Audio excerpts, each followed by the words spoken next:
Guys, when we're talking about training, it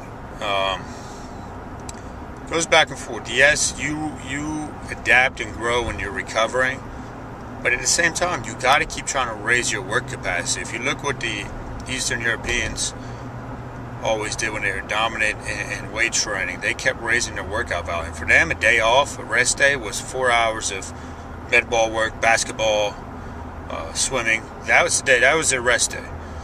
Okay, those guys are working out sometimes 4, 5, 6 times a day, and they get phenomenal results. So there's a myth that has to be broken down with,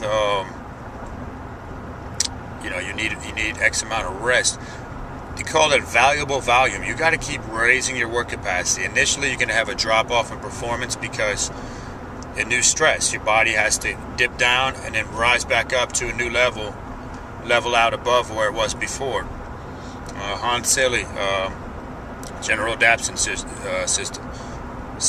So syndrome, I should say. But you have alarm, resistance, and exhaustion. So you got to alarm it, and then you resist it. Your body adapts and it raises your work capacity.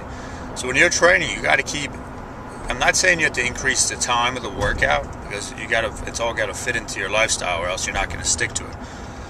However, you got to keep adding. If your goal is strength, you got to keep adding more heavy reps to the workout. If your goal is hypertrophy, you got to keep packing in more reps and sets somewhere throughout the workout, right? And then you're going to raise your general conditioning that way as well.